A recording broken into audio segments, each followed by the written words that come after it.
général Moussa Fall Bokar Yàgg entre autres ñi nga xam ni itam ñoo nekkoon si kaw li nga xam ne que moo di biir réew meeg intérieur beeg ba si li nga xam ne que moo di gendarmerie bi mbokk yi donc enquête sur les violences politiques de 2021 jàpp li nga xam ne que moo di 2024 65 plaintes nag déjà déposées nañ ko par les victimes. Les révélations de Seydi Gassama, directeur exécutif d'Amnesty International, qui s'est confié à l'Observateur dans un entretien accordé justement à ce journal. Des spécialistes du droit pénal se penchent sur l'imputabilité des infractions visées à la lumière des limites de la loi d'amnistie maanaam tax ne exactement si loi d'amnistie bi limite yi nga xam ni itam am na ko par rapport ak li nga xam ne que moo di wàll wi jàpp nañ que ni suñuy xool nag li fi xew si wàllu torture ba si wàllu meurtre loi d'amnistie bi mënu si dara concrètement. Alors tout d'abord par rapport ak ces 105 plaintes yi nga xam ni itam déposé nañ ko déjà que le dossier est peut-être relancé donc pour dire exactement que les Sénégalais avaient justement peut-être daal di war a mën a li nga xam ne que moo di yëkkatiwaat dossier bi 65 plaintes donc Sénégalais balaa ñoo jiwa balaa ñoo réconcilier il faut déjà nous devons rendre exactement la justice à ces victimes. Oui, moi, c'était une demande nationale. Parce que quand on parle de 65 plaintes, c'est pas un rien. Donc, c'est beaucoup. Parce que Sénégalais, il y a même, je l'ai oublié, donc le collectif des familles des victimes qui ont déposé des plaintes pour réclamer justice. C'est-à-dire que, dafa am lu len métier. C'est-à-dire que, si, Sénégalais, ban psychologique, il faut changer cette mentalité. Même dans tes bénénites gagne, ça c'est trop. À ce moment, on te dit 86 jeunes ont perdu la vie. C'est beaucoup de choses. Donc, c'est en termes de chiffres, c'est symbolique. Le Sénégal n'a jamais connu une telle meute, une telle barbarie. On te dit qu'on a tué plus de 86 jeunes. Et vous voulez réclamer, oui, on fait la paix. Nous, on réclame, oui, la paix. Le pays demande pardon. Le pays demande pardon à qui? L'actuel président, il nous parle de réconciliation de paix. Et il ne parle pas de justice. On dit non, on n'est pas d'accord. On n'est pas d'accord. Parce que, yo, bingen nyowe, yena jub jubal jubanti. Le Sénégalais adhéré à ce slogan. Jub jubal jubanti. Maintenant, bon, jub jubal jubanti, le Sénégalais d'accord, and ak yow. Nga olbatiku, nga non la paix. Dañuy jubóole nit ñi mais mënoo jubóole nit ñi sans justice. Il faut d'abord faire la justice parce que il y a un collectif des familles des victimes ñooñu ñoo ñàkkale ñoo gaañule. Il faut ñu sóoraale leen donte juboo baax na la paix baax na mais nañu régler loolu ba pare. Gis nga bu ñu régler ba ñu citer les responsabilités ñu xam kan moo def ak kan moo deful. Dans ce cas on peut se tenir un grand jour et dire que oui on fait la paix. On fait la paix. Day fekk ñun xam nañu déjà ñan la ñuy accuser woon ni que ñoom ñoo rey ou bien ñoom ñoo santaane woon ñoom ñoo commandité. Léegi bu ñu demee ba xam loolu ba pare maintenant suñu neexee ñun c'est nous d'entre nous. On demande d'abord le collectif des familles des victimes. Est-ce que vous êtes d'accord pour pardonner? Est-ce que vous êtes prêts pour pardonner? Mais État mënul xëy nii mu ne way on demande le pardon. Alors que yow bi ngay campagne pour jot réew mi, on a dit que toutefois Pastef accéder au pouvoir, ils vont mettre la lumière sur tout ce qui s'est passé. Parce que Pastef waxoon na ko. Ba ñuy campagne, ba ñu ne bu ñu accéder au pouvoir, ils vont mettre la lumière sur tout ce qui s'est passé sur les événements-là. On ne peut pas venir aujourd'hui, on nous dit la paix. Les Sénégalais ne sont pas d'accord. Moi, un jour, j'ai dit, bep décision, war nañu mëna sóoraale le peuple. Parce que c'est le peuple qui réclame, c'est le peuple qui est le souverain. On doit se tenir compte de la réclamation du peuple. Le peuple réclame justice. Il faut aller vers cette justice-là.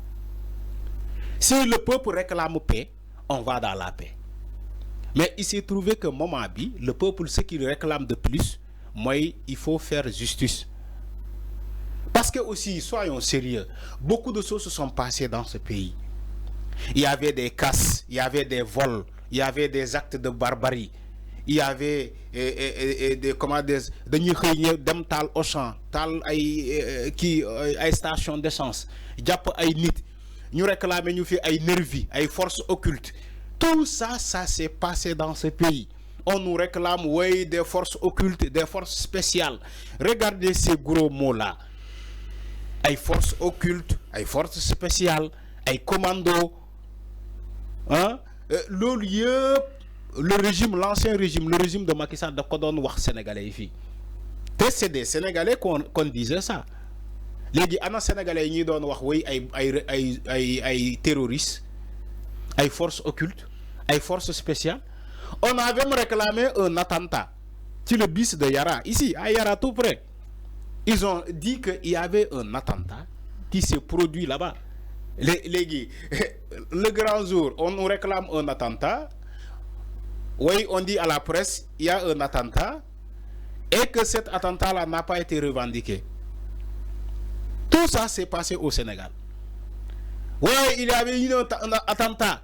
L'attentat là n'a jamais été revendiqué par personne, par peur de groupe. Ils ont monté ce qu'ils ont monté. Ils ont dit oui, ils ont voulu faire un attentat au Sénégal. Le lieu pour faire peur aux gens.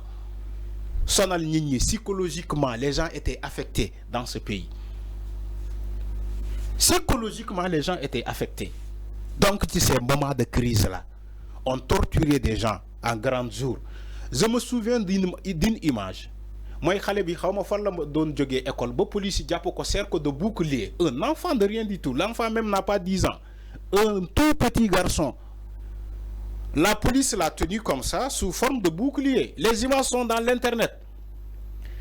On a vu des images des journalistes torturés, des journalistes malmenés dans ce pays. Des femmes, une femme journaliste qu'on giflait à tout bord.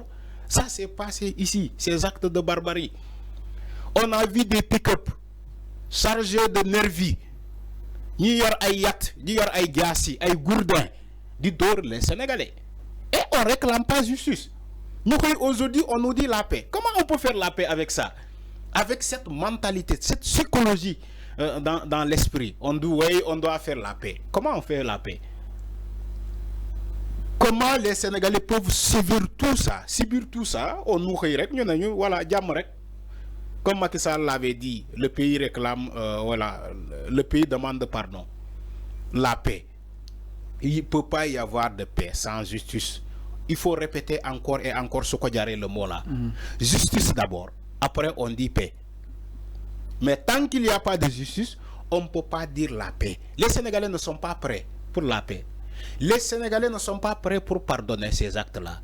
Il faut d'abord situer les responsabilités. Les responsabilités doivent être situées. C'est ça la réalité. Même Bondaou, il a les souvenirs, c'est comme demain. C'est comme si hier. Les souvenirs de 2021, c'est comme si hier. Les images sont encore là. Après, on nous dit non, on réclame la paix. Président Nene de Djoubole Nini. Les gens ne sont pas prêts pour ça. Donc, selon les informations, Lolo aussi c'est à saluer. On attend la finalité de ce dossier. On attend la finalité aussi dans la décision des autorités. Moi, madame, l'enquête qui est en train d'être menée, l'enquête qui est en train d'être diligentée pour démanteler ce réseau-là de malfaiteurs, parce que c'est une association de malfaiteurs au haut sommet de l'État. Il faut le dire. C'est une association de malfaiteurs au haut sommet de l'État. Parce que le régime de Macky Sall pouvait contrôler tout ça, mais il a laissé passer. Le régime de Macky Sall pouvait stopper ces actes de barbarie qu'on faisait contre les Sénégalais. Mais, il faut que nous yar len. C'est une méthode ni yar khalé. En les tuant. C'est pas une méthode ni yar khalé. C'est vrai que la société sénégalaise, elle est malade. Ça, je suis d'accord. La société, elle est malade. Quand je dis la société est malade, moi, il faut que nous défarati djikoyi. Djikoyi bahol. Je suis d'accord pour ça. Mais comme ils le faisaient, lolu c'est diamétralement opposé. Lolu c'est du banditisme. Muno len japp ay xalé di len tirer ay balles, di len ray ba paré ngén non parce que xalé yaruñu. Xalé ils réclamaient leurs droits. Dañ doon revendiquer sen droit c'est une révolution. Mais c'est comme ça. Et vous dites que allez lu ñu doon réclamer non waruñu ko waaw parce que dañoo war a dem toog ci seen kër ñu jàpp seen jàmbur même si le pays va mal ñu bàyyi leen ni yan ngeen torturer un opposant parce que da ngeen jàppee ko da ngeen ko gisee comme un opposant jàppeewu leen ko comme un opposant ngeen jàppee ko comme noon loolu moo rey le régime de Macky Sall dañoo jàpp Ousmane Sonko comme noon seen noon mais xoolewuñu ko bët un opposant un adversaire politique ça existe partout dans les pays te Ousmane Sonko ne sera pas une exception c'est un adversaire politique c'était un opposant à Macky Sall mais Macky Sall gisewu woon ko noonu dafa jàpp ni que Ousmane Sonko noonam la c'est ce qui l'a conduit à créer des émeutes dans ce pays. Donc quand on est dans la scène politique il faut accepter la contradiction chaque jour ma wax ko quand on est au pouvoir il faut accepter qu'il faut une opposition c'est ça la contradiction mais quand tu n'acceptes pas une opposition tu crois que tu vas devenir xam nga yow aussi boo accepté wu ni que opposant dafa war a am dafa lay conduire ci être en dictature donc Macky Sall loolu moo ko sonal à un moment donné il croyait que le Sénégal moomelam la il croyait que le Sénégal c'est son héritage Macky Sall loolu moo ko sonaloon il croyait que le Sénégal c'est un royaume où règne un roi c'est lui le roi parce que il a tenté toutes les formes dans ce pays mbas bi bu mu ñëwee dafa voter une loi d'habilitation pour supprimer le poste de premier ministre pour qu'il puisse prendre les décisions depuis le palais.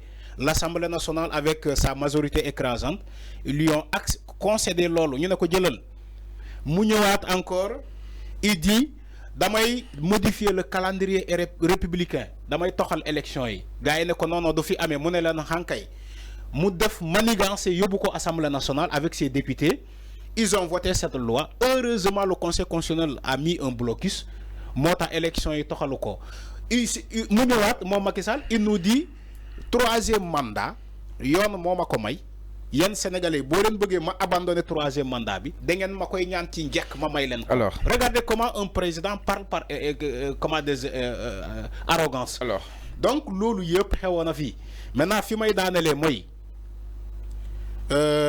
nañu def fexe def tout pour que ñu war a topp ci dossier bi nañu leen topp. nañu def tout pour que ñu war a sanctionner ci dossier bi nañ leen sanctionner état na def tout pour que ñu war a condamner ci dossier bi nañ leen condamner. leer na mi noonu par rapport ak li nga xam ne que moo di justement wàllu wi jëm si li nga xam ne que moo di mex mi alors ndaaj ñëw si leneen du côté de la régie exactement ginnaaw loolu